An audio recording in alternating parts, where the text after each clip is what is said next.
are extremely pleased to have Governor Mike Pence here today, and certainly want to thank him for including Gary, Indiana in his busy schedule, as he is here to conduct a ceremonial signing of Senate Bill 585. Many of you have heard me talk about that bill for probably the past 6 months as it moved through the General Assembly, and what can only be described as a roller coaster ride.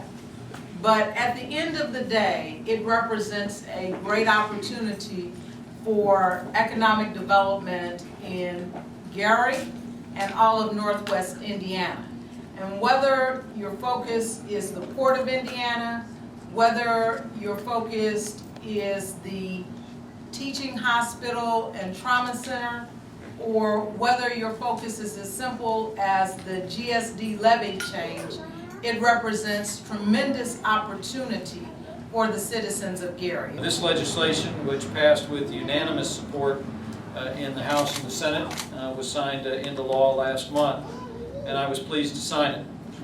Now known as Public Law 230, this legislation, I truly believe, will help to improve economic development in what the rest of us in the state affectionately call the region. And we also believe that it is properly seen as the Gary Bill, because it will make, I believe, new tools available to strengthen this community and to strengthen the future and the opportunities for the families and the businesses that reside here. This legislation will place decision-making authority back into the hands of local government, and I believe it will bring jobs to northwestern Indiana and to Gary. Indiana has enormous potential to expand on our waterway shipping success. Currently, the Port of Indiana, Burns Harbor, is the most efficient deep water port in the Great Lakes. I am just returned from a conference of governors on the Great Lakes, and Indiana is determined to continue to expand the commerce and opportunities that have come to us over the waters of our international port.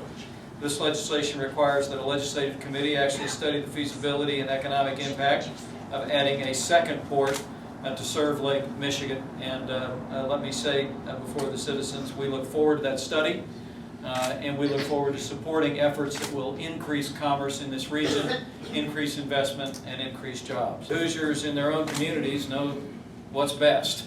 And to this end, this legislation also repeals the Lake County levy freeze, putting local governments in Lake County on an equal footing with local governments in other Indiana counties. It refers a major portion of the property tax authority of the Gary Sanitary District to the City of Gary, and to increase accountability to the people of Gary.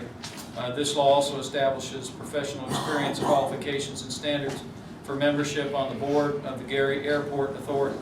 Let me say, of all the opportunities that we have in this region and in this community, finding a way forward on a bipartisan basis to fully utilize and fully maximize the potential of the Gary Airport is a priority of this administration, and it'll be a priority of the people of Indiana. You might suspect that the people standing before you today occasionally disagree, and you'd be right. But because of the yeoman's work, good faith, and public-mindedness of the men and women that are standing before you today, we've achieved a great victory for Gary, for Northwest Indiana. And I'm personally grateful on behalf of the people of Indiana for the bipartisan spirit that brought us to this moment. This is my first time in City Hall. She's been in my office, I think, a couple of times since I was elected. She is not bashful. And I remember running into her again and again at the State House as she worked across party lines on behalf of this community. And I scarcely believe we would have arrived at this day without the capable and honest and effective leadership of Mayor Karen Freeman Wilson.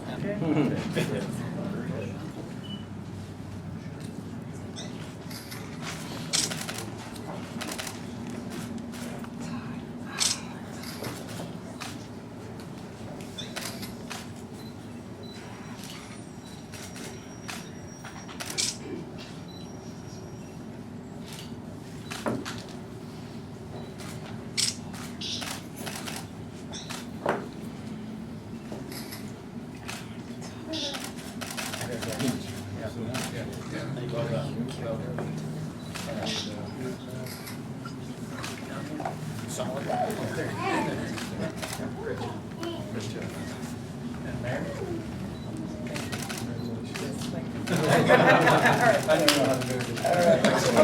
yourself.